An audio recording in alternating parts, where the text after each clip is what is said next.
يا صباح الورد والفل والياسمين، ازيكم حبايب قلبي؟ عاملين ايه؟ يا رب تكونوا بخير.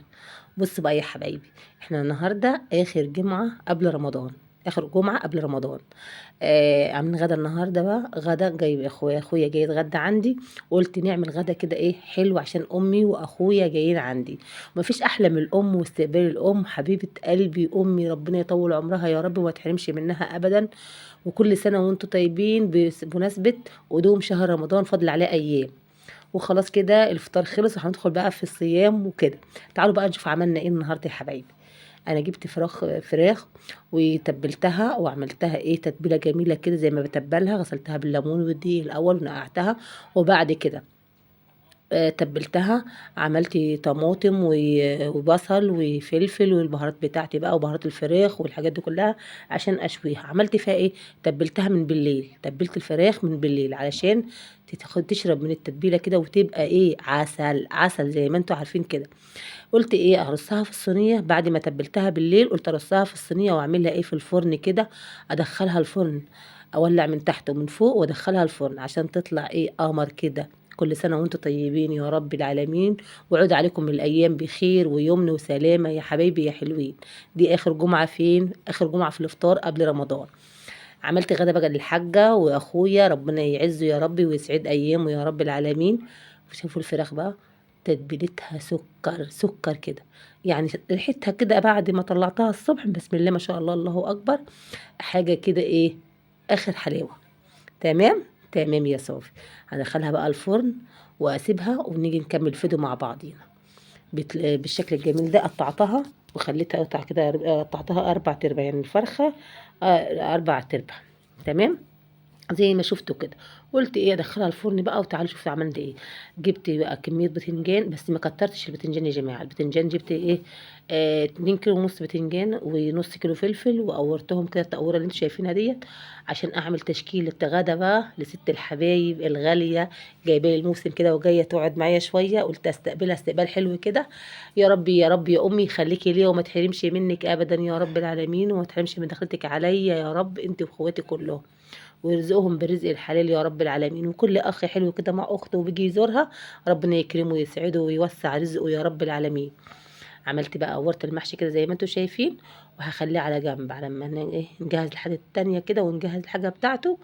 نقعد نحشيه مع بعضنا كده زي ما شايفين كده الايه اللي انتم شايفينه قدامكم ده، البتنجان بعد ما قورته. تمام يا حبايبي. ودي استقبال الحاجة ست الحبايب. انا بحب يا ولاد اعمل بصلة المحشي على ايدي، ما بحبش اعملها في الكبة والكلام ده. احب اعملها على ايدي كده واخرطها الخرطة الجميلة كده على ايدي. خشنة شوية، ما تكونش ناعمة قوي، لان الكبة بتفرمها جامد، فانا بحب افرم البصل على ايدي كده زي ما انتوا شايفين. تعود بقى اعمل ايه متعوده ان انا ايه افركها على ايدي كده. ايه بنات اليومين دول بيستخفوا كده وبيعملوا في الكب، بس انا بحب اعمل بصله بتبقى مسكره كده ولها طعم تاني. بالنسبه لي، بالنسبه لحد تاني بقى الكبه مش مشكله، انا بحب اعمل بصله المحشي كده على ايدي يا ولاد. تمام. لان هعمل اكل كده بروح حلوه بقلب حلو باستحباب، لان اخويا وامي ربنا يسعد ايامهم. دي الخضره يا حبايبي جبتها وايه وجهزتها، هجهزها معاكم ونضفتها وخلصت الورق اللي فيها وحشت الحاجات الوحشه اللي فيها كلها واخرطها معاكم اهي. هخلط الخضرة بعد ما قورت البتنجان وحطيت الفراخ في الفرن وظبطت الدنيا كلها، وقورت البتنجان وركنته لحد ما ايه اجهز الحاجة بتاعته كده واظبطه. تمام. تمام. خلطت الخضرة وحطيت الرز والخضرة عليه زي ما انتوا شايفين كده، والصلصة بتاعتي ضفتها كمان على الرز. ونفضل بقى ايه نقلب بقى الحاجات دي كلها ونجهزها مع بعضينا. جهزت التقليبه بتاعتي وخلاص كده، وهقعد ايه احشي المحشي بتاعي زي ما انتوا شايفين كده. التقوير الجميل ده وكوسه يا جماعه وفلفل وبتنجان وكوسه وتشكيله حلوه كده. ده المحشي بتاعي جهزته، هقعد بقى احشي معاكم. نحشي بسرعه بسرعه كده. ايه اعمل اصناف يا ولاد، اصناف من الاكل. ما يبقاش صنف واحد في الاكل كده عشان النفس تتفتح كده الواحد يكون ايه لنفسي ياكل. لازم اعمل كام صنف كده، لاني لما يدخل عليا ضيف بحب اعمل ايه كام صنف مع بعض في الاكل. ما احبش اعمل صنف واحد كده عشان اللي عايز يغير، اللي ما بيحبش حاجه كده ياكل ايه كل واحد ياكل اللي هو ايه نفسه فيه. تمام. وحشيت كده المحشي. انا بحب المحشي يا ولاد، الاكله الجميله اللي عندي اللي انا بحب اكلها فعلا، واحسن اكله عندي اكله المحشي يا ولاد. وسريعه فيه جدا، يعني انا ممكن اعمل محشي الباذنجان ده في ثانيه الا ثانيه واكون عامله حله المحشي. باحب أعمل إيه يا ولاد، وهنا بقى عملت المحشي كده سويته، شايفين بقى دقية المحشي الجميلة دي، شوفوا بقى يا ولاد، دي خير الفلاحين يا ولاد والله العظيم، من الحاجات دي كلها من الأرض طازة كده جايباها طازة. عملت دقية المحشي الحلوة اللي انتم شايفينها دي، وعملت رز بسمتي بقى بالطريقة الجميلة اللي أنا باعملها بيه دايمًا، شايفين؟ تشكيلة، بصوا الأكل ده بيحب يتشكل كده، يعني ما احبش إن أنا أعمل إيه، آآ أحب أشكِّل في الأكل، تمام، عملت رز بسمتي وعملت حاجات قليلة بس جميلة، ورز بسمتي شايفين مفلفل وحلو إزاي يا ولاد، شايفين شكل الرز عامل إزاي، ياخد العقل، يا سلام! بألف هنا اللي هياكل منه، بألف هنا.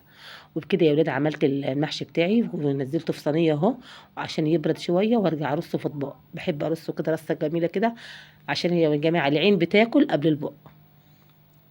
لازم نرص المحشي بتاعنا بطريقة حلوة كده وننسق الأشكال كده والألوان فيه، أنا باحب أنسق المحشي بتاعي كده واحطه كده وأنا باجهزه في الغدا، باحب إن أنا إيه أضبّط الدنيا كده، شايفين؟ وأنا مش هاضبّط لأغلى من أخويا حبيب قلبي الغالي اللي بيفتكرني في الحلوة وفي الوحشة، بُصّي أدام أخوكِ يفتكرِك في الحلوة وفي الوحشة، ده ما تعزّيش عليه عيونِك اللي بتشوفي بيها كده ما تعزّيهاش عليه. أيوه طبعًا، لأخويا أخواتي حنيّنين ربنا يكرمهم ويوسّع رزقهم يا رب العالمين. وهنا كمان نور جابت لي المكرونة كانت بتسوّيها في الفرن، ناولتها لي أهي، هنكشفها مع بعض وهتشوفوها. كده بقى البتنجان يا ولاد حاجة كده اللوز اللوز يا بنتي يا صافي، إيه الحلاوة دي يا ولاد، حبة محشي آخر حلاوة. وكده رصيت طبق المحشي وخلّصتهم كده، وهابدأ إيه أغرف الرز البسمتي شايفين مفلفل إزاي وجميل ولونه يا ولاد تحفة، تحفة، تحفة. بصوا هو النهارده الجمعة يا جماعة وهم بيطلعوا من الجمعة يتغدوا بيه على طول، يعني يوم الجمعة ده احنا بنحب يطلعوا من الجامع على يلاقوا ايه السفرة جاهزة والأكل جاهز، تمام.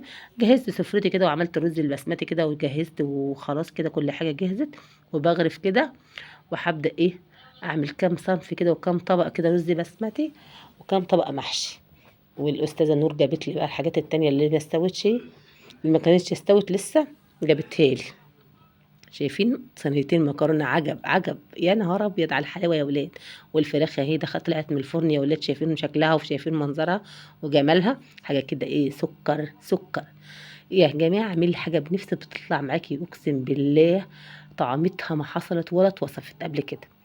لما تعمل حاجة بنفس حلوة وبنفس راضية بتبقى الحاجة طعم ولها طعم جميل جدا جدا جدا. شايفين شايفين ايه الحلاوة دي يا بت، شوية بقى محشي وشوية رز بسمتي ومكرونة بشاميل، والمنظر اللي انتوا شايفينه ده والطعامة والشياكة والأكل بقى سخن. تعالوا يا ولاد اتغدوا معانا تعالوا، احنا لسه بنصلي الجمعة والولاد صلوا الجمعة وجم على الغدا على طول، والحاجة جت وأخويا وجم مع بعض ومرات أخويا ربنا يخليها يا رب، جم واحنا كده دلوقتي بنجهز الايه الأكل ونحط على الصواني كده علشان ايه يتغدوا.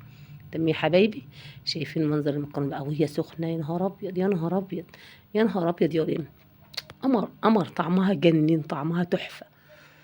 المكرونة طعمها حلو وما شاء الله المحشي طعمه حلو، والرز البسمتي طعمه جميل بجد، شكروا في الأكل جدا وقالوا إيه الأكل الجميل اللي انت عاملاه ده. وطبقين السلطة يا بنتي يا نور. نور بتقول لي ايه صوري السلطة يا ماما، مش معنى السلطة ما تصورهاش، قلت اصور السلطة معاكم. صورت السلطة مع حبوبتي والفراخ اهي يا ولاد جاهزة، هنسقي الفراخ كمان، وشوفوا الفراخ وحلاوتها مستوية عاملة ازاي، يا وعدي يا وعدي يا وعدي يا وعدي على الجمال. قمر يا بنتي يا صوفي قمر، يا نهار ابيض، طعمة ما حصلتش، الله على الجمال. تعالوا بقى تعالوا اتغدوا معانا يا ولاد، تعالوا اتغدوا معانا وذوقوا الجمال ده يوم الجمعة. كل جمعة وانتم طيبين يا رب العالمين، ويعود عليكم الأيام بخير ويمن وسعادة، ويا رب يمين يعيش لليوم الجميل ده اللي قبل رمضان، كل سنة وانتم